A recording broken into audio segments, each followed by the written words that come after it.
My guest today is a legal cannabis dealer. This man makes his money selling drugs. He launched a drink brand called Brez Drinks. Brez, I think it's just called Brez. Back on 420 of last year, he launched it. In their first year, they did $1 million in revenue.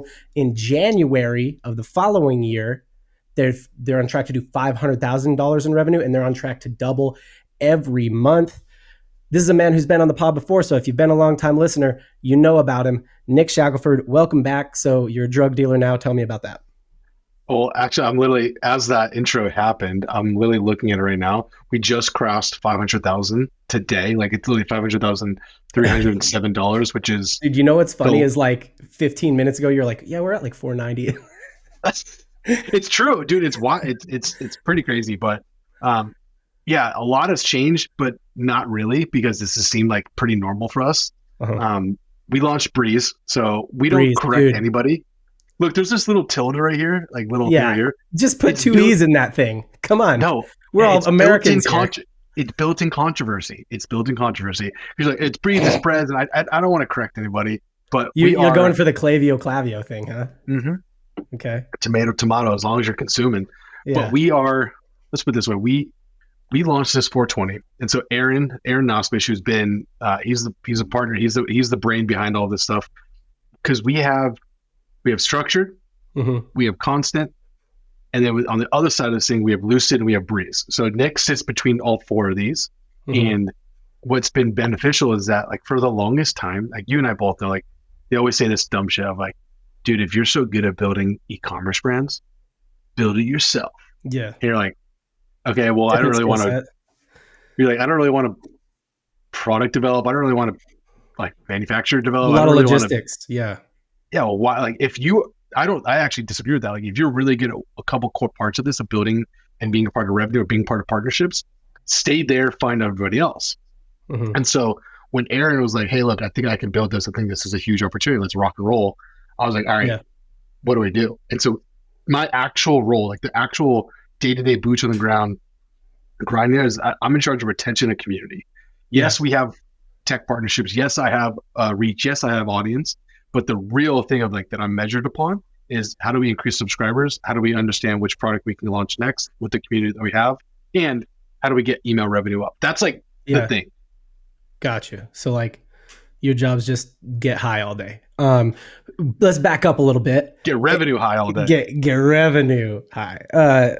Let's back up a little bit, because there's definitely some new people who are listening since the last time you were on, and you just said a whole bunch of stuff that they're like, what does that mean? Because you said structured, you said constant, you said they don't know your background. So I'm just going to give people the quick rundown. I'm not going to let you do it, because you're going to ramble on about how amazing you are, like you always do. So Nick owns an agency called Structured Agency. I used to work there. The agency that acquired my agency, that is focused on growth for e-commerce brands, growth and retention marketing for e-commerce brands. He also owns a company called Constant Creative. Constant Creative is it's a productized service is what it's called. So it's like video edits and photo edits. They can do sort of mass video and photo edits for a pretty reasonable price. Those were the two you mentioned, I think. So you got Structured, you got Constant. You still have the Geek Out brand, like that's still kind of alive. You got a bunch of businesses, dude. This is like your 377th business that you're in. It is alive, but I've found more opportunities in not having to like actual build the event and just bring the audience and run the event. That's if we do want to go towards that path, we can talk about why. Yeah, Geek Hub is a community at this point. So Geek Out used to be an event series. Geek Hub is now an online community of e-commerce founders, marketers, stuff like that. It's a paid community. Okay. So those are all the core businesses, that and Brez. So tell me how this started, because dude, it's not like you're not busy. Like you weren't sitting around doing nothing and you're like, hey, I should start a drink brand. Like how did this like get going? I got lucky. First off, I got really, really lucky. And this has been like a trend that I've seen people talk about. So I'm definitely going to steal somebody else's words here. But it's like better to be lucky in a growing market than be lucky in a falling market or a closing market. Mhm. And I think that's where we're at. Like I joined in with Lucid, which is like the precipice to all this stuff happening. And we were starting to see cannabis and fringe products and CBD advertised, and the platforms were working with it. And just real quick, Lucid is kind of the We same are thing as Structured, but they specifically work with cannabis and CBD brands. correct. So Aaron and Avin started it. I jumped in late into that industry because I always liked this industry, and the way that they did it was like very respectable, and they weren't trying to do any like gimmicky stuff. So they brought in a team that just handles cannabis, just handles THC, just handles conscious compounds is how they Uh-huh. characterize it. And through that, you're like, these are real products.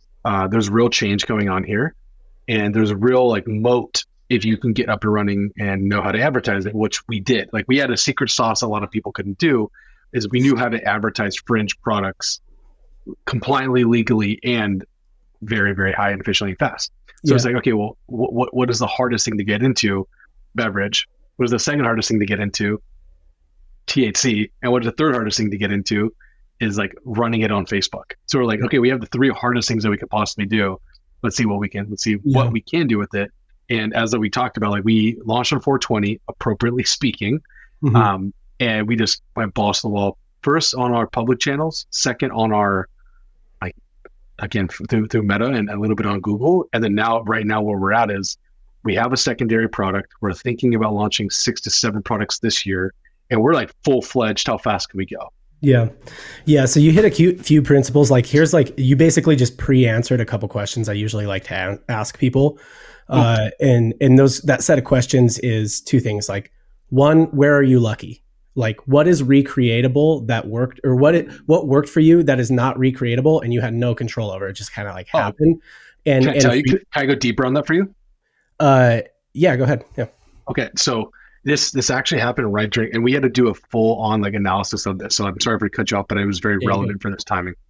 So during COVID, there was this large trend of people being stuck at home, and when some of us in some of our lives, like when you're stuck at home, there's some demons that kind of come out when you can't do much, and like you can't just drink you can't really just drink all the time. You could. You got them demons in you, and alcohol is not a great fix. Yeah, I got you.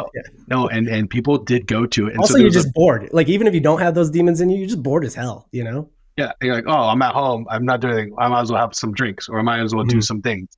And so there was a pretty large trend of like people stopping alcoholism because they like went a little bit too deep into it.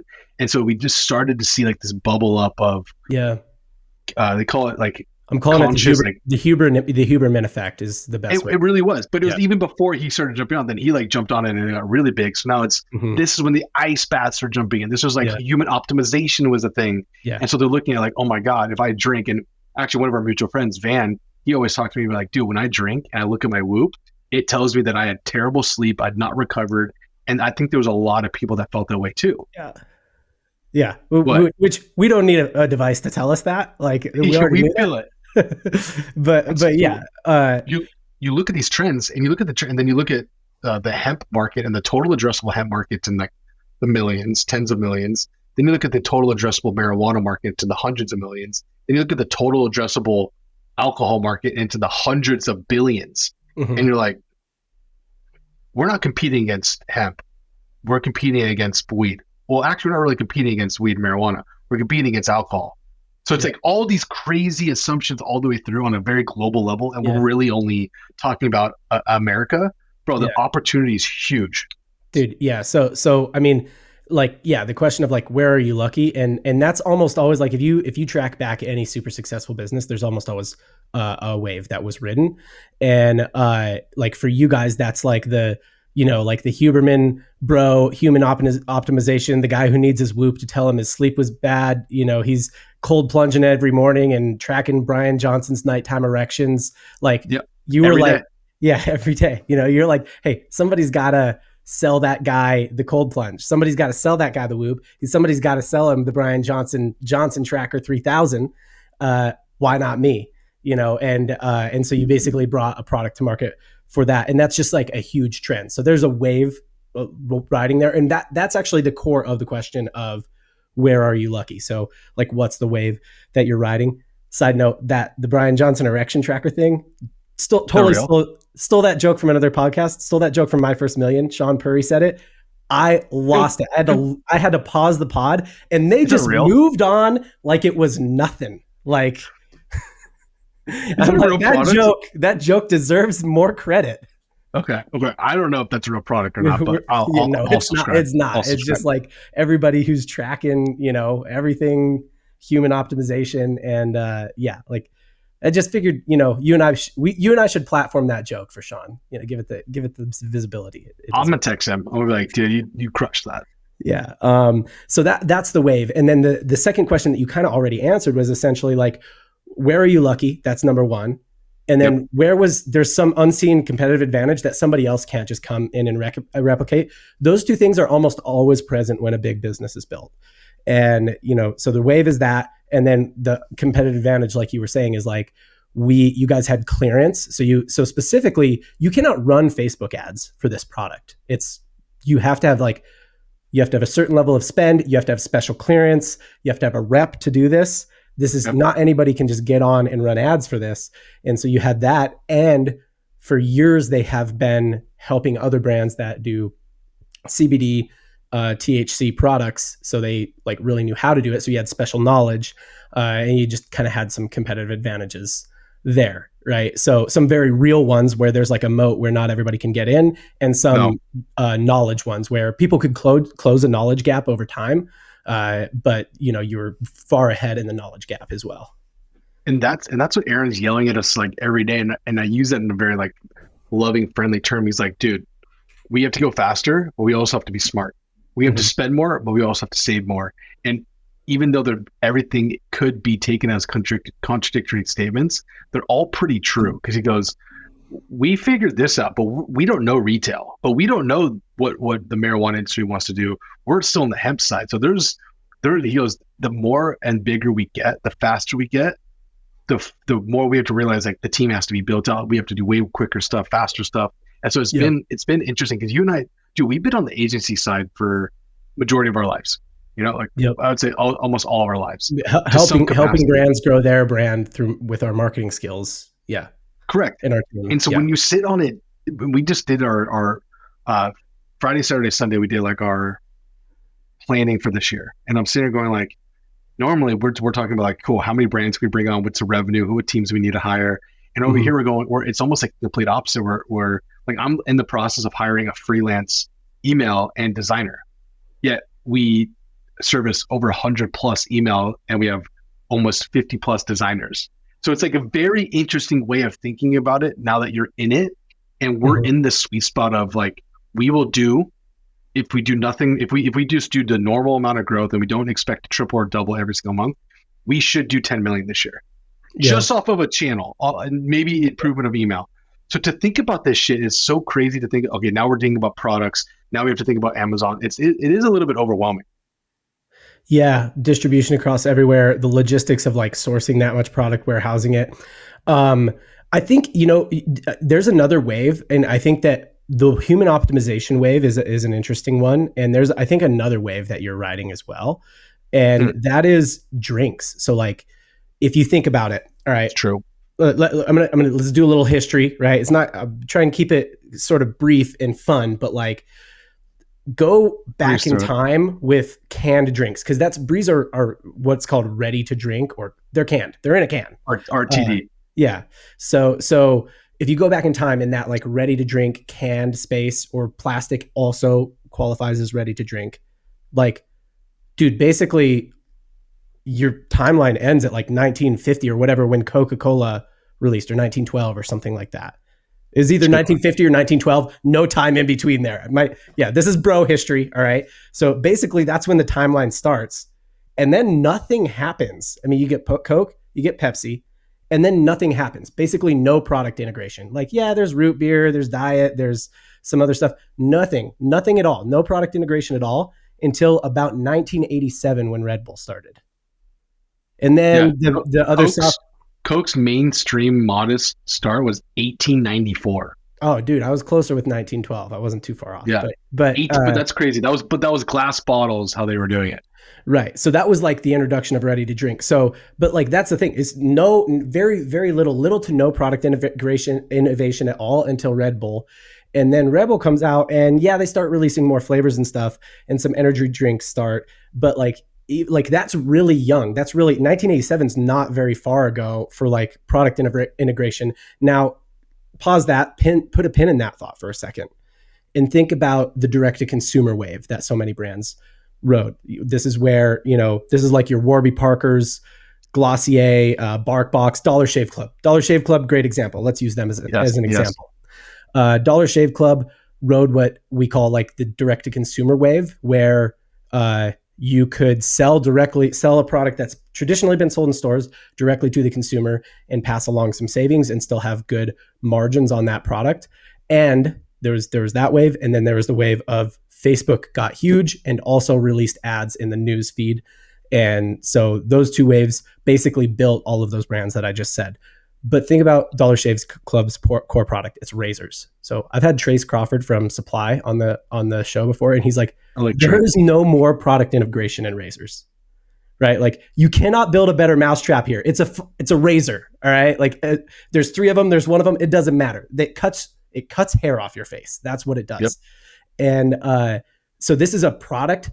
Dollar Shave Club grew a product through direct to consumer that had been innovated to death. Like these companies have just been innovating, and they're so past the point of where any innovations matter. They're just trying so hard. And all those brands like BarkBox, Glossier, all in categories like that. Do you know what didn't take off in the direct to consumer wave? Beverages.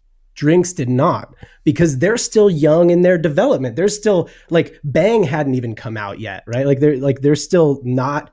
They're heavy. They're hard to ship. People want to buy them at convenience stores. There's all this stuff, and they don't take off. So the way that those brands took off 10 years ago in that direct to consumer wave, I think ready to drink drinks, like you could be on that wave as well. And then we actually have data about that at Triple Whale. It's one of the fastest growing categories is food and beverage for direct to consumer, for e-commerce. I was going to ask this stuff too, is because right now there's very difficult to make beverage work. And you can listen to Nick Sharma talk about this at Hint, and he can talk about how you're buying. Anything you put in your mouth is tough. It's got to taste good. It can be better for you, but it's taste good, or it's going to taste, or it's going to do what it says it's going to do. Yep.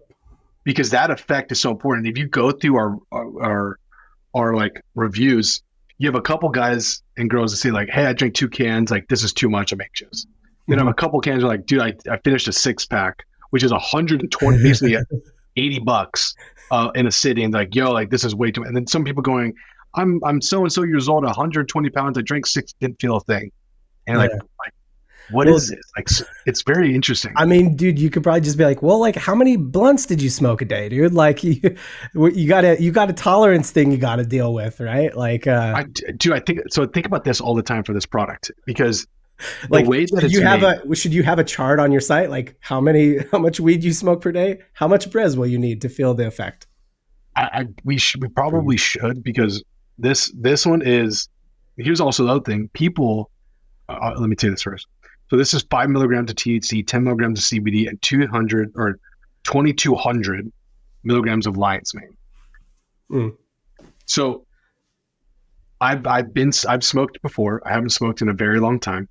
The consumption that I have in terms of like any substance that's put in my body is usually in the form of a Brez. And so this type of marijuana is different because it's hemp derived marijuana, whereas normal marijuana is like THC derived, and it's way more like the cannabinoids is way more like cerebral. Your head, you feel high, you don't want to do anything. This is more of like a CBD high, where it's like body relax and body like you feel a little bit more melty and productive because of the lion's mane. And lion's mane is a natural energy booster, anxiety reducer, and inflammation reducer. Like naturally, that's an actual product. You can go on Amazon, you can buy lion's mane, you can get a rush from this.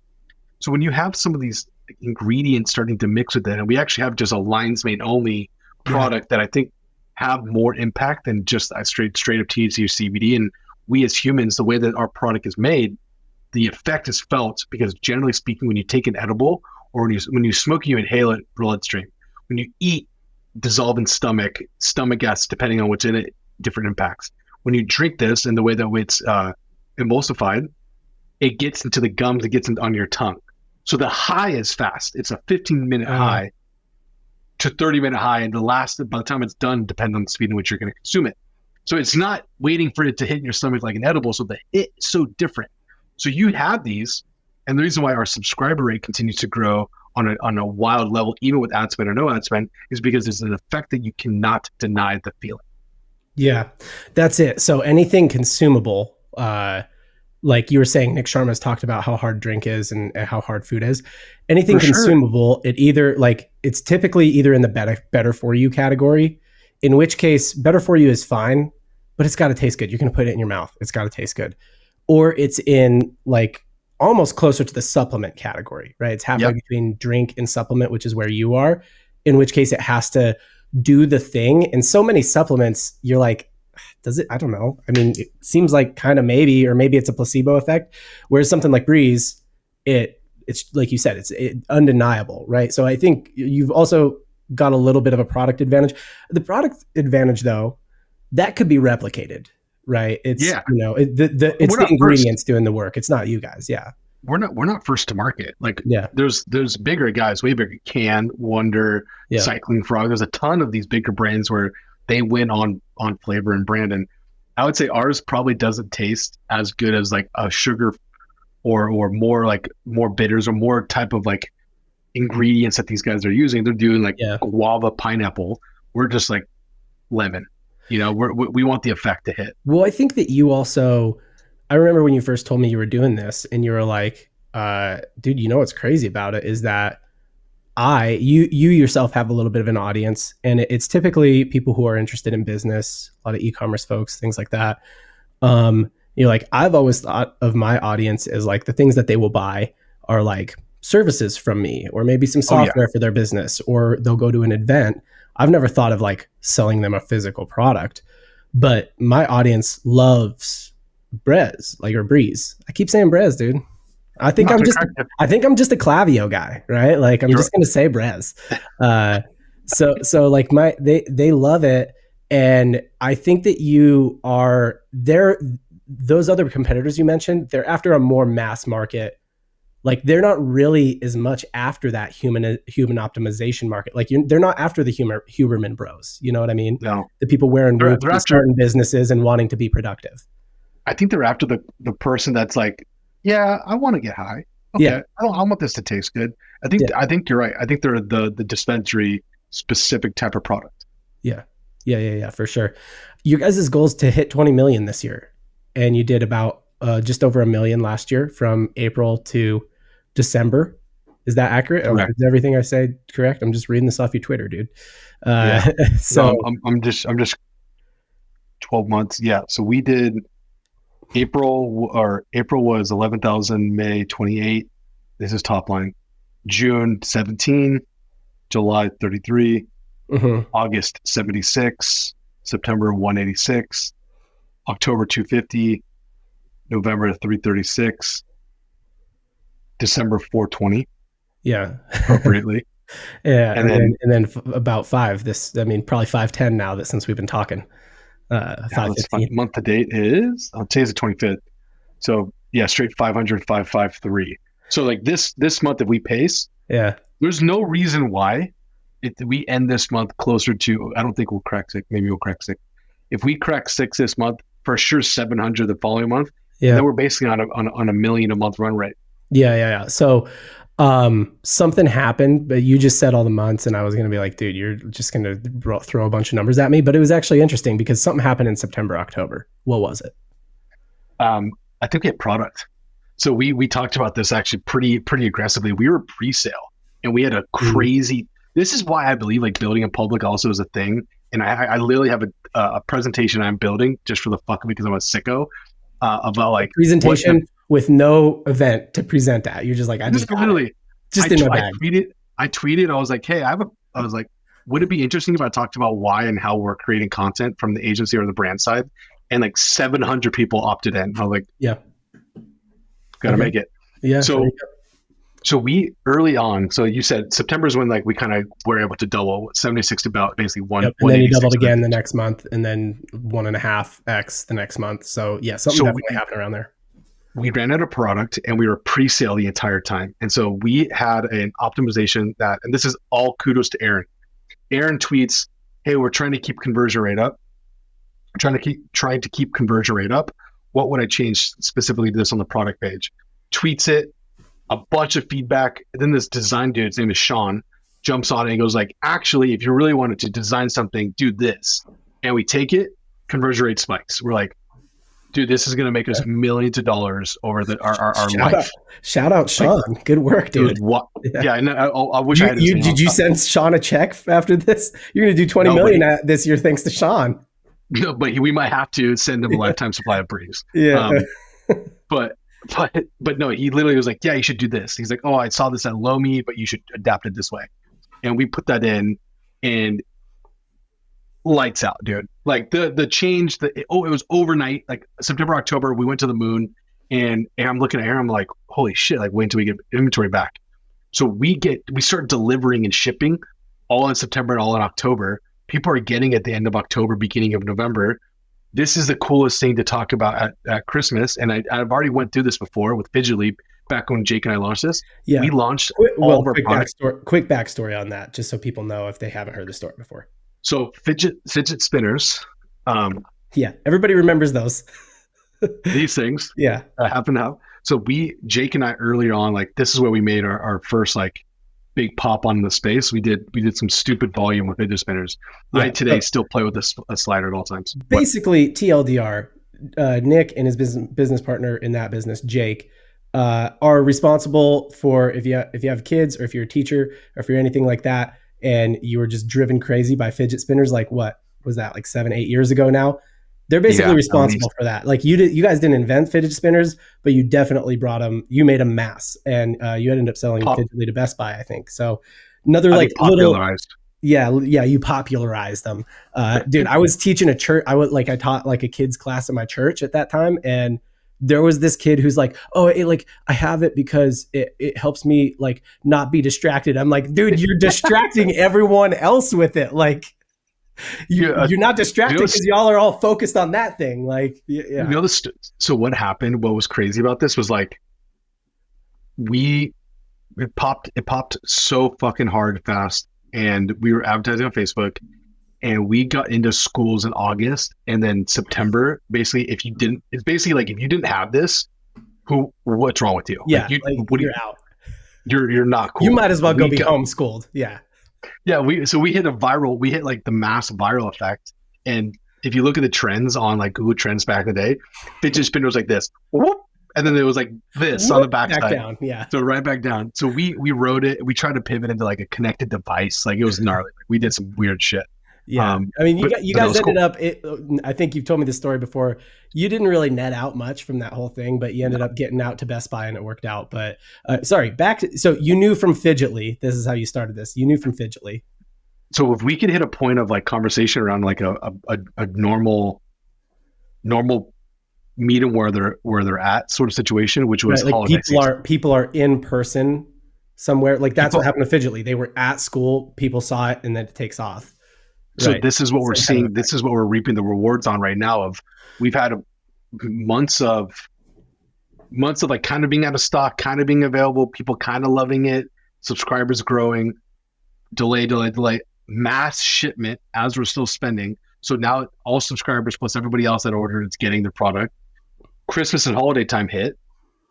After Christmas and holiday time hit, we're seeing a big spike in purchases that are not attributed to ad spend. And subscriber rate coming up. So we're like, oh shit, people are talking about this at dinner, and people are talking about this for holiday season. And then we go right into New Year, New Me, Dry January, which is like this crazy trend of like, we're just riding both of them. And so I think this is a big enough push to put us to do a subscriber rate to where we now, I mean, look, it's not cheap. It's like a 40, 50, 60, $100+ subscription or product. And this is sticky. Yeah, which is like you said, it's because there's an undeniable effect. Correct. I think that's So do you think 20 million, and I tweeted back at you like how much that will come from return, and Aaron, your co-founder, said he thinks somewhere between, what did he say, like 55 and 60 or 45 and 60% he thinks of the I 20 do. million. So like half your revenue will basically just be from people, from you acquiring customers. So that's huge. It's like, even if you're riding a wave right now in January and it does die down in February, March, or whatever, there's seasonality to this, which that is a struggle. You never know what the seasonality is in your first year. But Right. the subscriber rate, like the return customers will like still carry you guys. Is it just pure Facebook ads? Like, is that going to bring you all the way to what, 20 million? Like, run an ad on Facebook, people buy it, and then they love it, and then they keep buying. That I simple? truly, I kind of think so. Like I tweeted about like one of Or those like Facebook or Instagram, I guess, like for people who don't know Facebook advertising, but yeah. I I tweeted this earlier and I was like, oh, this is like the things that we're focusing on, and it was. I wish like in my normal marketing brain, I was like, oh, how do I make this into like long form something? And I'm like, and I was tweeting this, I was like, I think this is actually all that we need to do to hit these numbers. Yeah.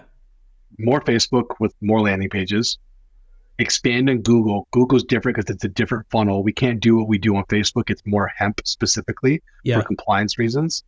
And then the final thing is, if we can get subscribers and if we can get the community and if we can get the real conversation happening, and I really do look at the Obvi boys here and dude, remember Posh Peanuts mommy community? Dude, Yeah. this thing was the craziest community that they were Yep. dired in love with the product. That's what I need to try and build. And if we can get there, I think Yeah. the feeling between like the reasons why I think this is working also too is we get these stories, and now it's as we're getting bigger, it's more frequently.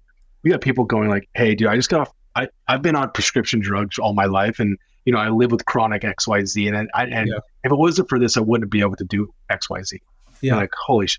I got like one close friend of ours messaged me. She goes, "Hey, my husband came back and was the doctor told him like, hey, like you really can't consume beer anymore. Like it's not like you just can't do this anymore." And she's been drinking Brez, and she's like, he's losing weight, he's happier, and he's healthier. You're like, Yeah. and it's not like we're optimizing our sugar just yet. Like we have to soon, but things like that, it's starting to get pretty consistent. And so now, if you get them in a group, you and I both know that's Yeah. just lifelong. Yeah, yeah. Community is a little harder now because like you just be Facebook groups just worked, right? But like now people aren't not as many people are present on Facebook. But I have a brand as well. I don't say what it is publicly, but you know what it is. Yeah. That has also got a very like strong community tie, and we've actually struggled to like kind of host a community somewhere where people will go. Like I don't know, some We creators think have it's Facebook still. Discords. Could be, yeah, it could be. I mean, for mine, it honestly might be too, because mine might skew a little bit older. But like, yeah, I mean, some people do Discord or whatever. But like, I think it's just got to be part of their day to day. Like, that's what's great about Facebook groups is people would log into Facebook and they'd see the normal stuff from Facebook, and then they'd see stuff from their group. And like, the more you got into the group, the more stuff you just see from the group. So yeah, I mean, maybe it is Facebook groups. Well, Do you guys have a Facebook group? Is that like, do you have any proof of concept on that? not yet. It's soon because the call I have a call with Ashwin and a couple people to talk community, Yeah. and our demographic does skew. It's like 51, 54. It's like 51 to 48, 49% female to male. Yeah. And on the female side, I think I like that because that is primarily the Facebook users, and in our demographic, yeah, we got the younger group, but it's okay because we don't need to have everybody inside of this thing. But we do want to have some of the core people talking about what it is they're doing. Especially the people who are having like life change use cases, right? Like you drink Brez, or if I drink Brez, it's just like, yeah, it's cool, helps me focus, whatever, Totally. But like the people who are like, oh yeah, like I had chronic pain and I don't anymore. Like it's typically people who have more of those problems are just older. So yeah, I mean those are definitely the people you want in the community because those are the people whose life is changed by the product. 100%. Cool. I want to switch gears a little bit and talk to you about like your just general philosophy on business, because I think a lot of people would look at what you are doing and they'd be like, dude, you're doing too much. You gotta do less. Yeah. Like it's like you're like that dude, like the Forgetting Sarah Marshall scene where he's learning to surf and the surf instructor's like, yeah, that's too much. You gotta do less. Do less. Yeah, do less. Oh no, we gotta do something. Yeah. And then he does nothing. He's like, well, okay, we gotta do something. Like you're doing too much all the time. Like you're not even, it's not like you're trying to do less even, or maybe you are trying to do less. I'm Like, not. are you actually passionate? Like, let's start here. Are you actually passionate about all your businesses? Cause I listed them all out earlier, but you got productized service, you got an agency, you got a product brand, and you got those are the main three at this point. And then you got a community, used to be an event series. Great question, dude. It's a super meta question too, so I probably will talk in circles for a second. I think the history of my life has never been sole focus. Like I've never done one thing, and it even go as far as back as in middle school, elementary, and high school. It was always sports, and within sports, private travel, multiple training, multiple teams, school. Yeah. College, work, internship, school, sports, travel. Like there never was ever a time for me to be like, all right, Nick, guess what? You're a student. Okay, Nick, guess what? You're playing soccer. And even when I was out and playing professionally, it was play professional, coach, train, more coach, find work. Like it was never one thing that you're really doing. And so to be completely honest with you, I feel like when you have like a rubber band and it's just kind of been stretched to a point where it's still usable and it does its job, but it's not super small and tight and it doesn't fling back. I'm just kind of here, dude. You're just like you're just a used up, stretched out, loose dude. I'm just like, this is me on a stretch ball. Like I'm just used, dude. It's like I'm compressed. But I mean this in a very real way of like two philosophies. One is the level of stress that you're able to consistently maintain is directly related to the level of income / level of opportunity that you are given. Okay. I live that. I believe that truly. And if everything stays within your wheelhouse of interest, you don't have to love it, but you got to be interested in it to a degree or you're not going to do it. And if it stays within your level of interest, then I feel passionate enough to execute this. One thing that I've challenged myself on, which is the community, which is / the event side of things. I love events. What I didn't love about events was finding the content, finding the sponsors, getting the billing of the sponsors, hosting the content. I didn't like all of the things. I did it because it was working. Yeah. So when I was able to do, I was like, what elements of that do I absolutely love that I'm really good at? Hosting, building the partnerships and showing up with content. And so that's what I do. So if in that space, that box is ticked, but I don't have to do everything. So for this, go on. No, go ahead. Finish your thought.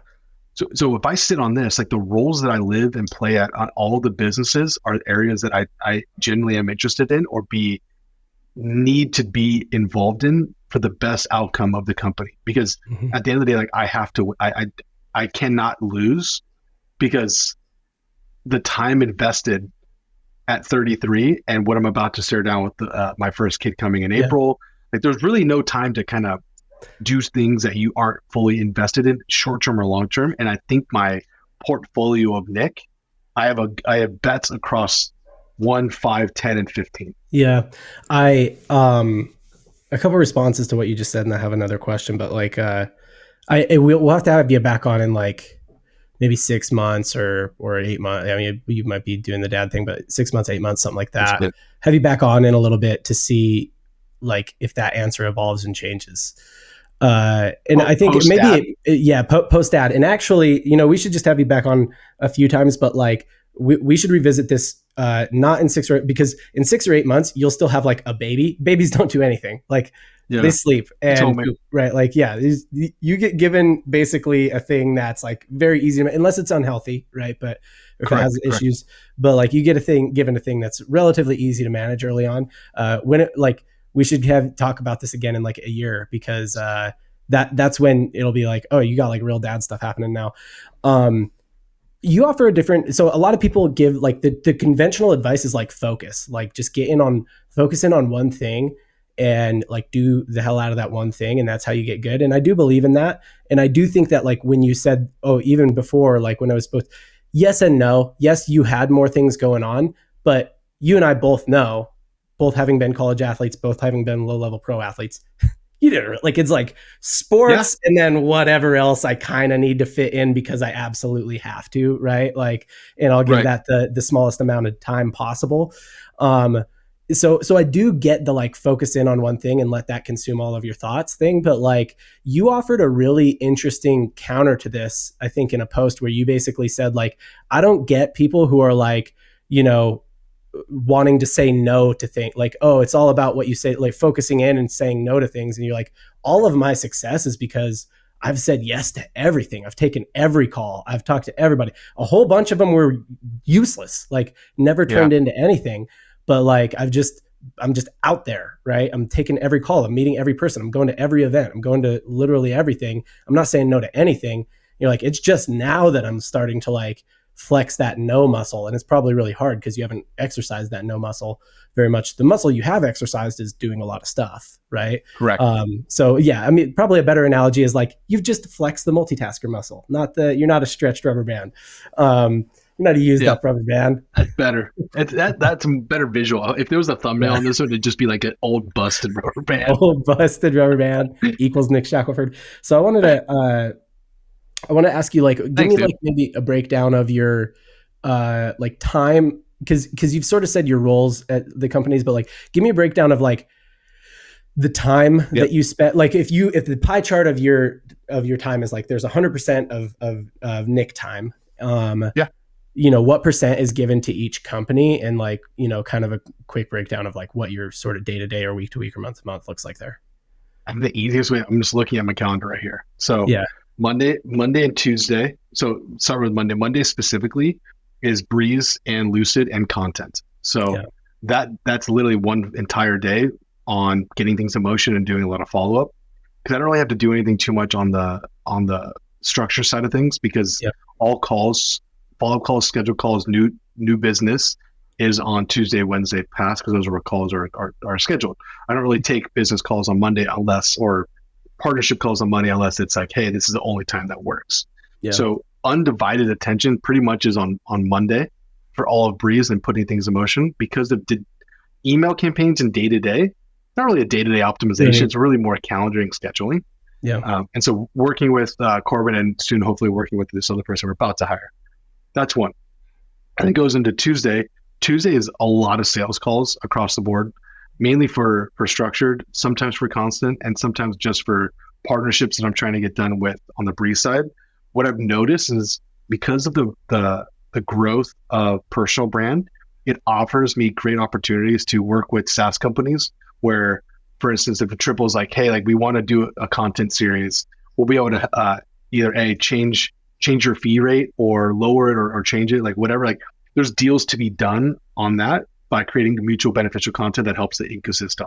So I try to spend a lot of my time to get our costs down, because I think that's a unique thing that a lot of the founders in our space can do more of.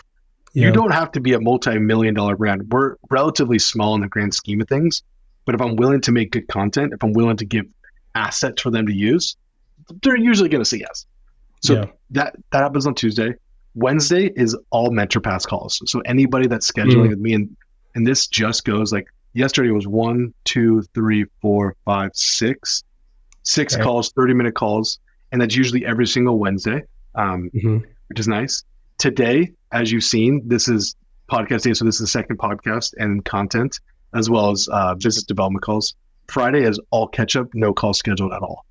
Okay. So that's just like basically all the stuff you didn't do during the week because you were on calls all week and doing content all week. Correct. Following up with people, that kind of thing. So dude, honestly, hold on, I will say weekends, I don't do our routine with when we're not traveling and we're home is pretty much home. And so Shanice will work it sometimes at the store, or obviously now she's slowing down a little bit with the baby and everything. So we usually are pretty home. And so the weekends are just kind of chilling and doing whatever. Yeah. So I think that if I were to like actually just categorize what you said, like it sounds like you're doing a lot, and you are. Don't get me wrong, you're doing a lot. And like when you say Tuesday's full of sales calls, like I've seen your calendar before, and when you say full, you mean it's like it starts at 6 a.m. and it goes till 6 or 7 p.m. and then maybe you get a workout in at night, or something like that, or early in the morning or something. But it's just called, and you don't do like 5 minute. Like you do like 15 ends, the next one starts. Yeah. And so it's just like, it's crazy. It is a grind, but I would actually put it this way. I would say that while some people might say it sounds unfocused, what it actually is you're like, you, Nick Shackelford Inc., are basically focused on networking and making content. And revenue. New revenue. Right. Networking, making content, and sales, like new revenue, business development, and sales. Right. So it's like, it's just, I'm meeting people, I'm selling, and I'm making content. And then it just kind of like works across the board. Structured and constant creative are very closely connected.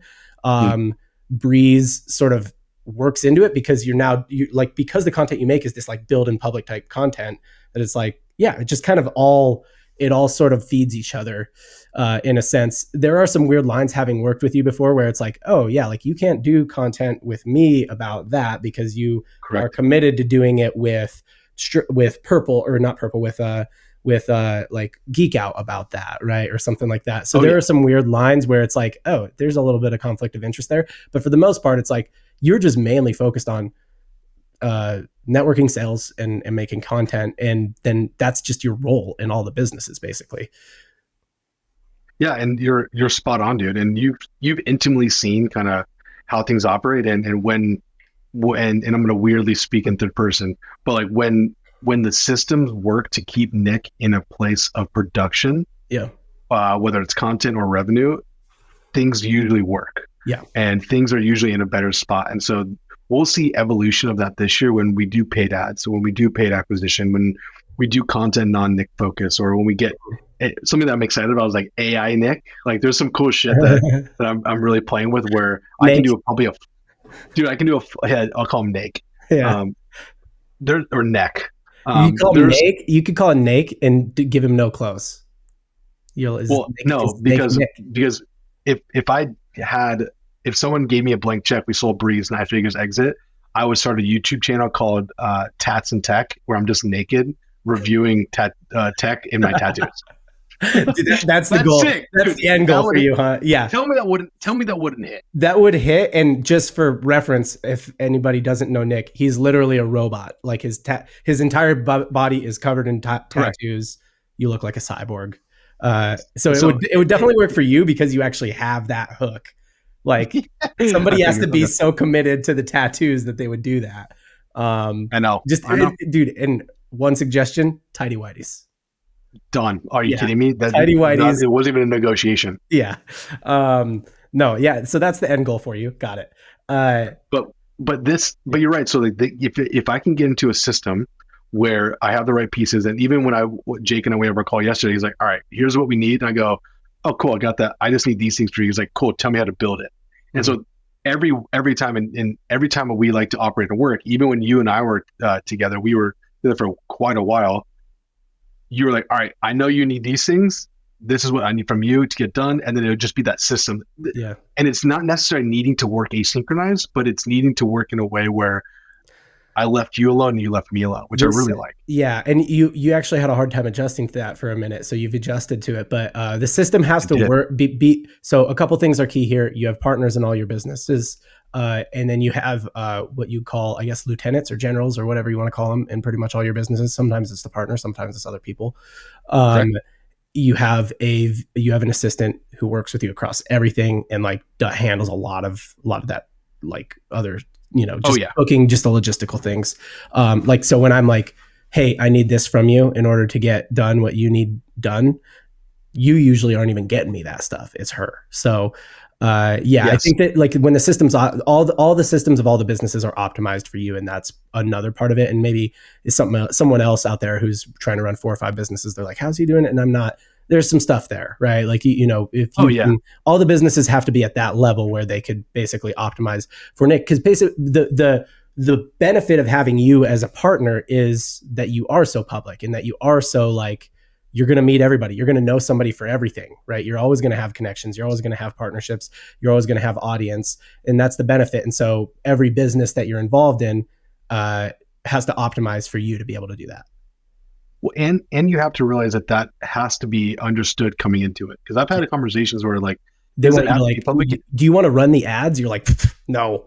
Yeah. No, I mean, back in the day, that was as simple as it was. Like I would, if the role needed me in a position to do those specific things, then we would do it.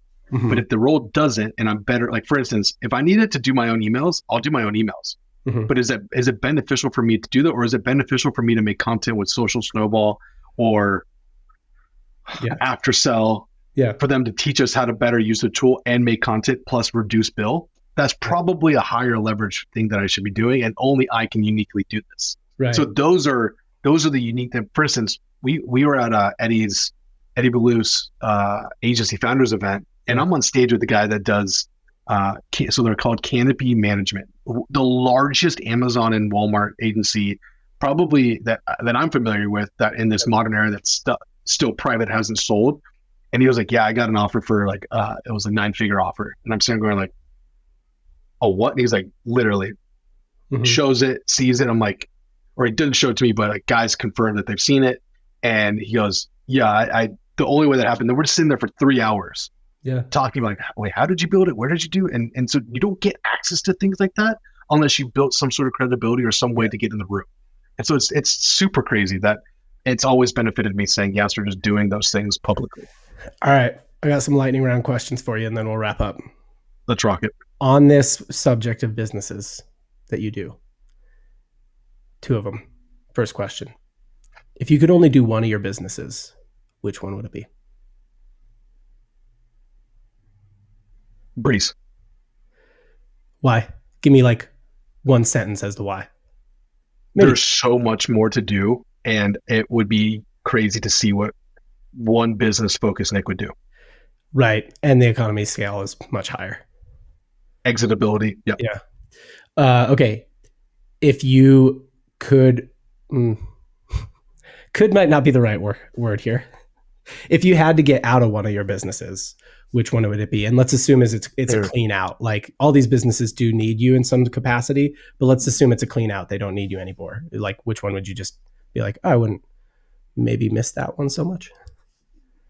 I would say maybe Lucid, because I am so passive in that space that like I actually, outside of like being more of a strategic advisor to Alvin and Aaron, they're not they can figure it out without. The original partnership was basically just because we had a rep, we had a high level meta rep.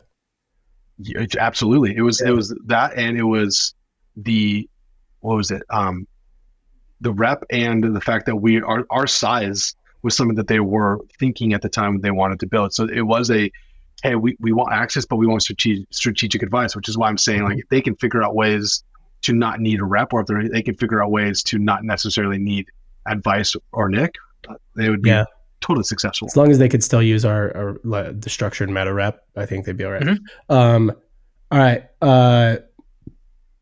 Give me your 30-second story or testimonial on Brez. Make it a story, but convince me. Pitch me on Brez. Telling me your story. So I've been sober from alcohol since junior year in high school. And there's a couple of moments that I remember seeing very, very close friends of mine severely injure themselves or get into conversations and do things that if they were in their right mind, would have never done before. And to see that at that age and to hear stories similar to that all my life, and to be so close to what it did to me and my family specifically, if I can provide some sort of drink that will achieve the buzz that's needed for a lot of Americans to feel comfortable in social scenarios and situations, and also allow them to wake up the next day feeling better, then you should take this drink. Then you should consume this on some level. Yeah, I like it, dude. I mean, dude, I don't need that in social settings, but you got me. Hey, we'll clip that Brez ad right there. You can tag me. Brez ad. Thanks, Sorry. Okay. Boys. Last one. We're gonna play Would You Rather, but it's a collaboration for Brez. Okay. Ready? All right. Would you rather do a collaboration for Brez with Snoop Dogg or Cheech/Chong? You could get both of them, I guess. So we're starting with the weed. We're starting with the weed crew. Snoop Dogg or Cheech and Chong. Yeah.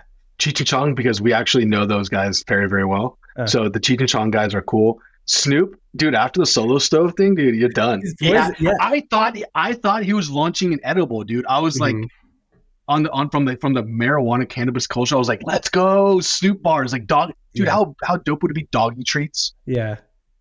Genius. No, and that's funny that you say that because a lot of people are saying it was a flop for Solo. I think it was what it was for Solo. It was a Hail Mary, and was it ever likely to be a huge success?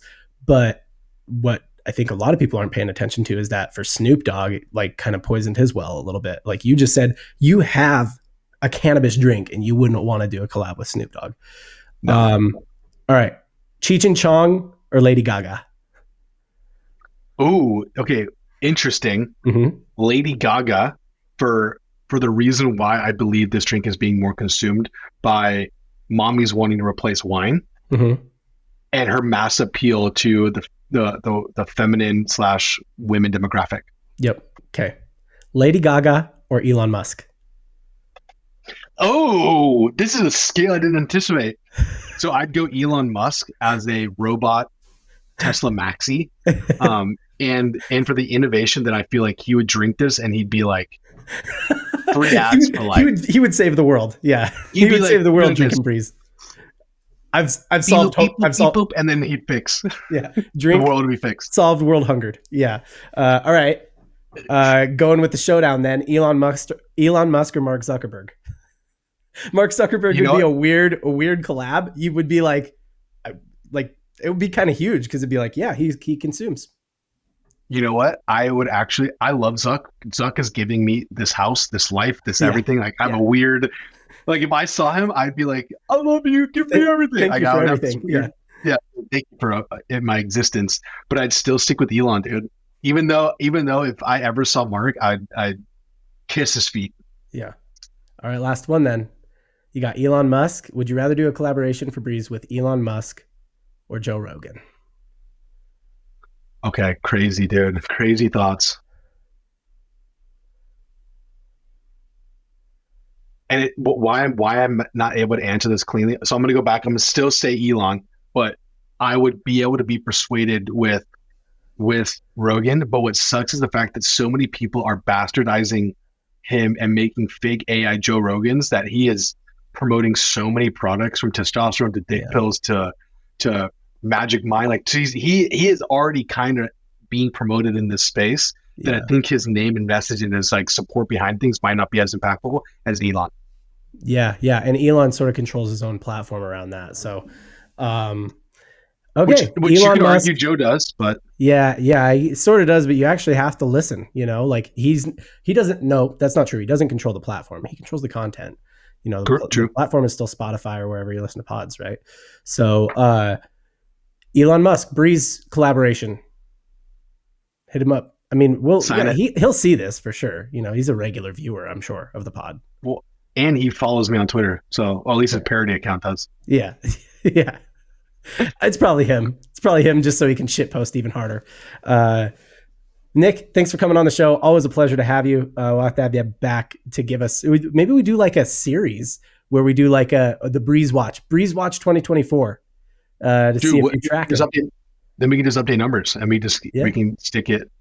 That'd be awesome, dude. Hey, it's good to see you again, man. I'm super happy and proud of you and love you always.